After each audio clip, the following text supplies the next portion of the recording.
ይሄን ነው እሺ ስለዚህ ጉራጌ ያ እኔ ምርጥ ጉራጌ ነኝ ግን አንተ ስትሳደብ ልበልህና ብዙ ጊዜ ጉራጌ እንደዚህ ቴዲ ጉራጌ ስለሆነ ኖ ቴዲ የኢትዮጵያ ንጉስ ነው የሁሉም እንታ ቃል አስማሪ ነው አስተካክ አስማሪ ያ ግን አንተ ራስህ እኮ ተወደዋለህ አንተ ራስህ የአስማሪ ንጉስ የለም የአስማሪ ንጉስ የለም ኦኬ ምርጥ ዘፋኝ ነው የኢትዮጵያ ምርጥ ዘፋኝ ስሜታችን የሚገልጽ አስማሪ ለምን ትደብራለህ ከጥላውን ገሰሰ በላይ አስማሪ ነው ንጉስና ኖ ስሜት እሱ እኮ ለኢትዮጵያ ላንተም ቢሆን ቴዎድሮስ ካሳሁን አስማሪ ለምን ታፍርበታል ለማለት አላፍርበትም ለምን ማፍርበት ለጫት ክሪየ ቃን ጉራጌ ላንተ ሲሆን ኖ ስቶፕ ኖ ቴዎድሮስ አይደለም ንጉስ አይደለም አርብ ቴዎድሮስ አስማሪ ይኸውልህ ትክክለኛው ቴዎድሮስ ንጉስ ነው ሁለት ቴዎድሮስ አለ ሊሆን አይችልም እንዴት ነው የአስማሪ ንጉስ ከመቼ ጀምሮ ነው ይኸውልህ ቴዎድሮስ የንጉስ አጫዋች የሞጣ ቀራኒው አጫዋች እሱ የዘፋኝ ንጉስ ነው እንጂ ቴዎድሮስ ካሳሁን የዘፋኝ ንጉስ ነው ቴዎድሮስ ደግሞ አንደኛ ጉራጌ አይደለም ጉራጌ እኮ አይደለም ቴዎድሮስ ከየት አምጥታችሁ ጉራጌ አይደለም ግጥም አድርጎ ግጥም እንኳን ሰው አይደለም አስተላወቀ ጉራጌ ናት በማን በኩል ብዙዎቹ ጉራጌዎች ናቸው ቴዎድሮስ ጉራጌ በምን በኩል ንገር አዳምጠኝ ባለፈው ጉራጌ ተናገር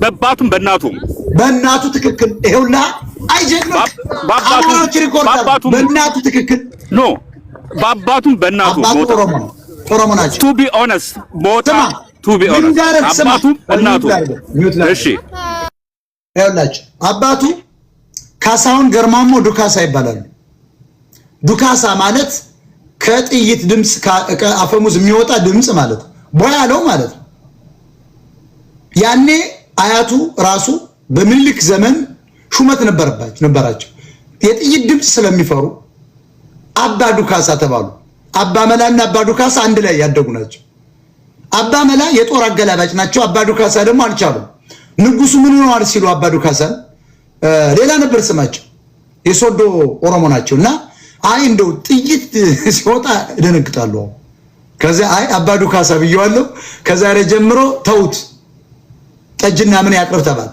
የቴዎድሮስ ቅድሚያቱ ማለት ነው ከዛ ቅድሚያቱ በምን ጊዜ አባ ዱካሳ እንደተባሉ በእኔ የደረሰው አይደልስ ብለው ገርማሞ አግጃቸው ገርማሞ ማለት ፈረስ ገሪ ማለት በኦሮምኛ አያችሁ የገርማሞ ልጅ ካሳሁን ነው የካሳሁን ልጅ ቴዎድሮስ ነው ስለዚህ የኦሮሞችን የጀግኖችን ኢትዮጵያዊ ኦሮሞችን ማንነት ጉራጌ ለመንጠቅ አትሞክሩ የቴዎድሮስ ካሳሁን ገርማሞ ዱካሳ መባሉን ማንንም ኢትዮጵያ ትላልቅ ወር በተለይ የቴዲ አባት የተከበሩ ነበሩ እኔ ራሱ አጎቴ ጓደኛ ናቸው ኦሮሞ ናቸው ውሸት ነው እሱ ወጥቶ በእናቴ ጉራጌ በአባቴ በእናቴ አማራ በአባቴ ጉራጌ ብሏል አያችሁ ይሄ ደግሞ የሰባት ቤት የተማረ ጉራጌ መጣና እኔ እዚህ ጉራጌነት ተቀብያለሁ ባይዞ አከብረዋለሁ ምን አላችሁ እናቱ ጉራጌ ናት አላችሁ ወሎዮች የት አላችሁ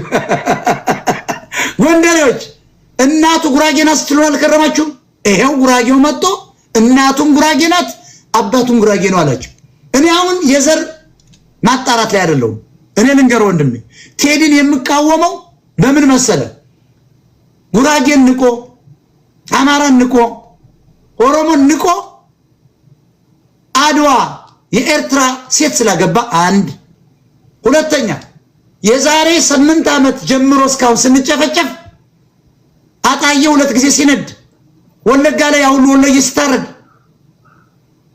ጉራጌው ቢጫ ጀሪካ ይዞ በጥይት ሲደበደብ እንደውነቱ ቴዲ ያኔ ቢዘፍን ኑሮ ያ ሁሉ አብይ ያመጣው ነገር ያቆም ነበር ፈርቶ አልዘፈንም አሁን እቁቡ ከተጠጣ እቁቡ ከተበላ በኋላ የኛን ጩኸት ለመስረቅ ይመጣል አሁን ቴዎድሮስ ካሳሁን ህዝብ ያነቃል ህዝቡ ነው ቴዎድሮስን ያነቃው እንኳን እኛን ዶክተር ዳኛቸው አሰፋንና ዳንኤል ክብረትን ያነቃል ለምን እነዚያ ለቢያግራና ለቁርጥ በመንግስት በኩል በጀት የሚበጀትላቸው ሰዎች ናቸው አይመለሱም እነዚያ ሊያነቃ አይችልም ስለዚህ እኔ 25 ዓመት የሰራውበትን ፖለቲካ እኔ ያነቃውትን ለህዝቡ ስናለቅስ የነበርን እኛ ነን እሱ ጊዜ ጠብቆ ጾማ ስትገደፍ ከቻለላችሁ ታዲያ እንደ ሳሙኤል አወቀ ለምን ወያኔ ያልገደለው?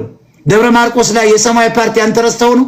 ሳሙኤል አወቀ በፌስቡክ ላይ ህወሓትን ተቸ ተብሎ ነው በፍልጥ ተቀጥቅጦ የተገደለው። ቴዎድሮስ ካሳሁን ለምን አልተገደለም ብለን እንጠይቃለን። አንተ ለምንድን ነው 8 ዓመት ሙሉ የአዲስ አበባ ቤት ሲፈርስ የት ነበር? ፌስቡክ ላይ ተናግሯል።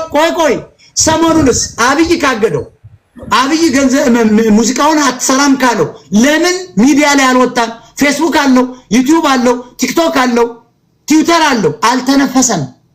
እንደውም ሚስጥሩን ልንገራችሁ።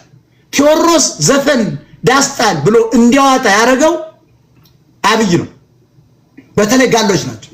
ለምን በሉ አንደኛ አማራ ዳስ አስጥለነዋል ያላዝን ሶፍት ስጡት ነው ያለ ሽመልስ አብዲሳ የተባለ ጋላ።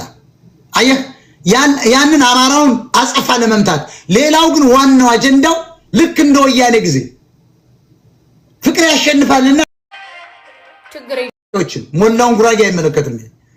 ቅድም የተናገርኩ በመግቢያዬ አባሎችን ነው ያለው። እነዚህ አባላት እስካሁን ድረስ ዲሲ ግብረ ኃይል ጀምሮ ያጨበጭባሉ። አሁንም ወያኔ እንደተጠቀመበት ኦሮሞች እየተጠቀሙበት ነው፣ ትግሬዎች እየተጠቀሙበት ነው፣ አማራዎች እየተጠቀሙበት ነው። ሁሉም ቴዲን ለፖለቲካ የፋኖ ኃይል ህዝቡን ቀስቅሶ ከወያኔ ጋር ቤተ መንግስት ለመግባት አብይን ገለው ወይ ደግሞ ሲፈረጥጥ ወይ ደግሞ አሜሪካው ዞር በል ሲለው ትግሬ እንዴት ነው ቴዎድሮስ ካሳሁን ባይዘው እኮ ኢትዮጵያዊ ብሔርተኛ ነው። እኔ አሁን ቴዎድሮስን አክብሮታለሁ። ለምን በሉ ኢትዮጵያ ነው የሚለው። እኔ ለህዝባችን አልጮህም ነው ያለው። ካለቀ በኋላ ነው የመጣ እኛን ሊያነቃ አይችልም፣ እኛንን እሱን ያነቃ ነው እንጂ እኮ እኔ ቴዎድሮስን ፐርሰናሊ በጣም የምወደው ዘፈኖቹን ከኔ በላይ የሚወድ የለም። ሁላችሁ ታውቃላችሁ። አዲስ አበባ ውስጥ ገና ታዳጊ እያለ በእድሜ ይበልጠኛል ከትግስት በቀለ ከተባለች ጋር ማታ ማታ ሰደርያ አድርጎ ሲዘፍን 5 ብር ተነስቼ የሚሸልመው አያቀኝም። ሸልመው ነበር ያኔ 250 ነበር ቢራ፣ 5 ብር ትልቅ ብር ነው። ከገነት ሆቴል ወደ ታች ወደ ከርቸሌ ሚካኤል ጋር ያለች ጭፈራ ቤት አይሰራም ነበር። እዛች ቤት ነበር ኤቭሪዴይ የሚሰራ። እኔ ያሳደግኩት ነው ባይዘው ቴዎድሮስ። ስለ ቴዎድሮስ ምርጥ ዘፋኝ ምርጥ ዘፋኝ ነው። ቆይ ግደለም ልግለጸው። ስለ ቴዎድሮስ ምርጥ ዘፋኝ ነው። ለወያኔ ግን ፍቅር ያሸንፋል እያለ መንግስት እንዲቀጥል አድርጓል። እንደ ሳሙኤል አወቀ ለምን አልተገደለም? የመንግስት ሰው ስለሆነ ነው። ወያኔ በስልጣኗ ላይ መጠህ 17 መርፌ ምናምን ቁምጣ ብሎ ዘፍኖ ነው የምታሳድረው። ህዝብን ቀስቅሶባታል። አውቀው ነው። አንድ ሰው መፍጠር ይፈለግ ነበር። ዲኤስቲቪ እና ጫት ቃሚው ትውልድ አያችሁ፣ የአውሮፓ ሻምፒዮን አመንዣጊ ትውልድ። ይሄ ደግሞ ፍቅር ያሸንፋል እያለ